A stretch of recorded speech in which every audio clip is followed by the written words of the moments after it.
السلام عليكم، عاملين ايه؟ وحشتونا جدا، بقالنا اسبوع تقريبا مش بنصور ولا بننزل اي حاجه. بس المره دي رجعنا بفيديو قوي جدا جدا جدا، وده كمان الجزء الاول منه عشان عارف ان هو هينجح وهينزل منه جزء تاني. الجزء الاول بيتكلم عن اشهر 10 اشاعات في تاريخ الكره المصريه. الكره المصريه مشهوره باشاعاتها الكتيره جدا، في كل حته في مصر هتلاقي اشاعه، لكن الاشاعات المره دي سمعت بشكل جامد جدا لدرجه ان هي معانا اشهر 10 اشاعات في مصر. انت متخيل ان مصر فيها كام اشاعة؟ دول اشهر 10 بقى. فلو الفيديو ده وصل لحد 100 لايك او 5000 مشاهدة، تلقائيا الجزء التاني هينزل. وخليك معانا عشان تعرف كل الاندية هببت ايه بقى من اشاعات وقالت ايه على بعض. وما تنساش تعمل سبسكرايب في القناة عشان يوصلك كل جديد، ويلا بينا نبدأ.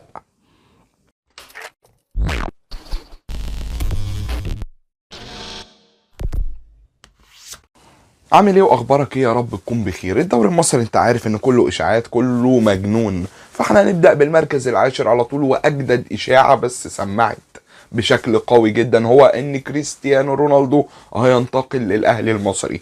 والله الاشاعة كده بالظبط، وقالوا ان كريستيانو هينتقل للاهلي ويلبس تيشيرت النادي الاهلي عشان يلعب معاه كاس العالم للانديه، لان النصر السعودي ما بيشاركش في كاس العالم للانديه. تعرف ان هي اشاعه ممكن تكون منطقيه جدا، وان اللي هيتكفل بالصفقه كمان تركي الشيخ، لان هو بيلعب في السعوديه، فايه اللي ما يجيبوش مصر؟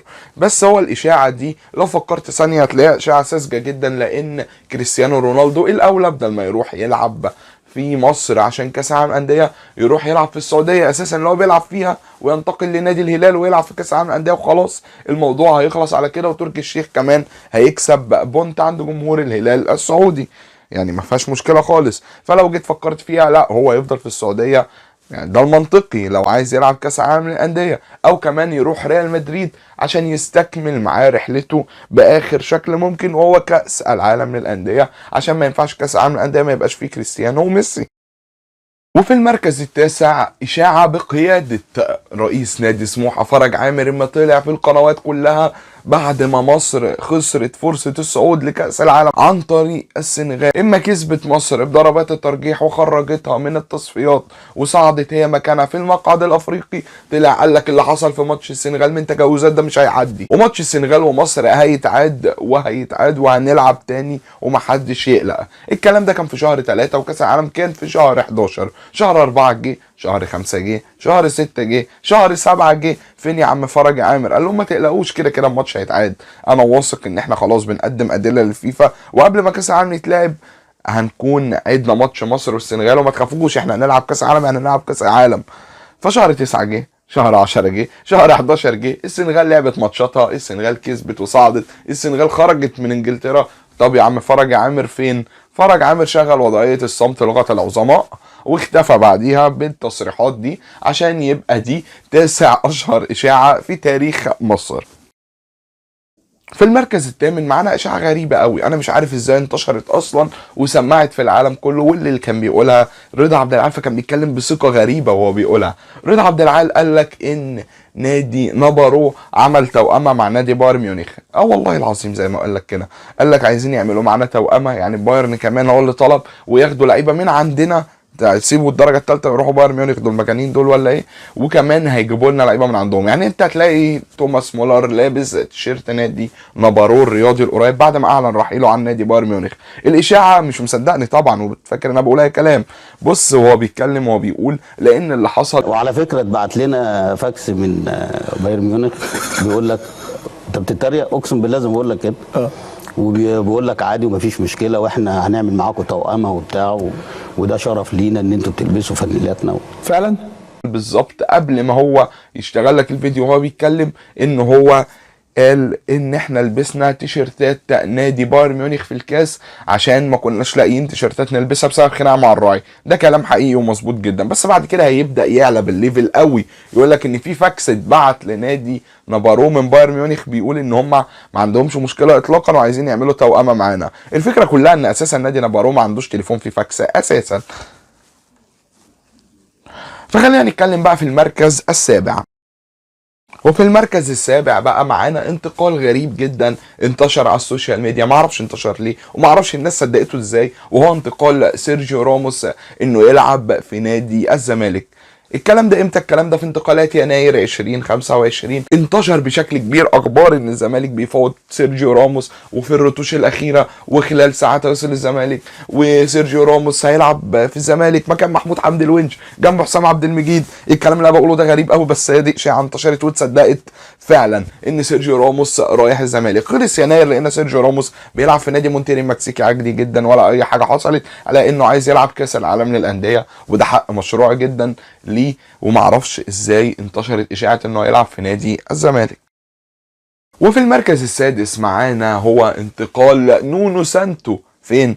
الى الاهلي. لو مش كده وبس، قالوا ان نونو سانتو عايز يحط فلوس من جيبه عشان يدرب في الاهلي. دي اغرب حاجه سمعتها في حياتي. يعني ايه مدرب هيسيب انجلترا اللي بيدرب فيها وما راحش غير السعوديه عشان خاطر الفلوس، وقال لك انا ما اتبسطتش في تدريب السعوديه مع انه حقق الدوري، بس قال لك انا ما كنتش مبسوط وعايز ارجع اشوف شغفي تاني في انجلترا، هيدفع فلوس عشان يدرب في مصر. ليه؟ يعني طب ايه الشغف اللي ممكن يلاقيه في مصر؟ ايه الحاجه اللي ممكن يدور عليها ومش موجوده غير في النادي الاهلي في مصر؟ التزام، قيم، مبادئ يعني، ولا ايه؟ انا مش فاهم. بس الاشاعه دي انتشرت بشكل كبير، وقالوا ان نونو سانتو كمان هيدفع الباقي من جيبه عشان يدرب في النادي الاهلي. وفي المركز الخامس معانا اشاعه غريبه جدا. الزمالك كان قاعد فتره مع جروس بيكسب بيكسب بيكسب لدرجه ان هو وصل ل 14 انتصار على التوالي في كل المسابقات.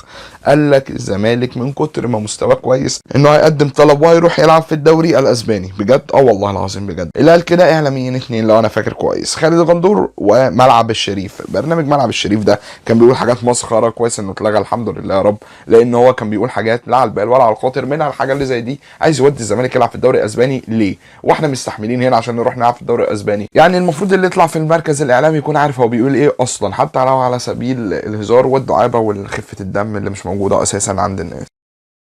ففي المركز الرابع كان معانا اشاعه، تقريبا دي احلى اشاعه سمعتها في الدنيا. مره كان محمد صلاح قاعد زهقان في اوضته، وكان اوضته فيها صلاح محسن، فحب يعمل ترند عاش للتاريخ. فراح محمد صلاح نادى على صلاح محسن، قال له بقول لك يا صلاح يا محسن.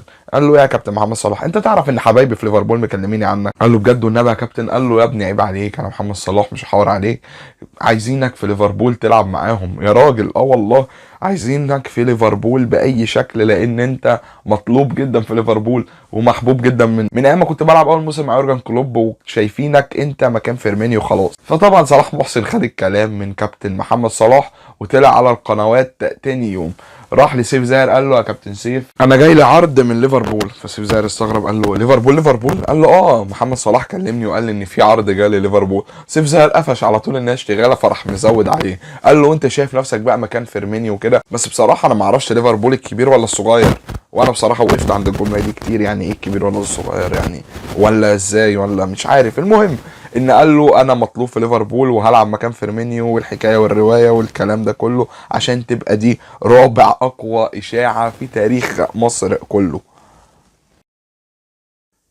ومعنا في المركز الثالث واحدة من أغرب الإشاعات برضه في تاريخ النادي الأهلي عامة، هو إن جوزيه مورينيو هيدرب النادي الأهلي.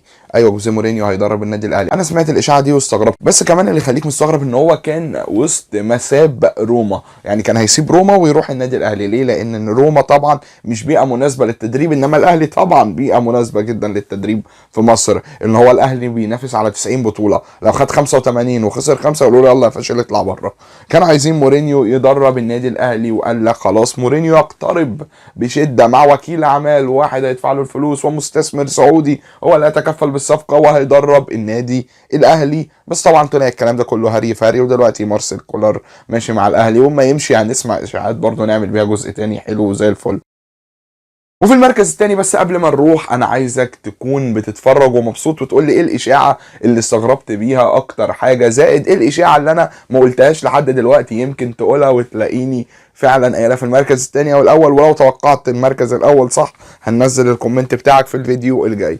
المهم في المركز الثاني معانا هو ان فرج عامر هيجيب افريقي قوي جدا من برشلونه. قال لك انا هجيب لعيب كان بيلعب في برشلونه، هجيب لعيب كاميروني كان بيلعب في برشلونه، كل شويه ينزل حته.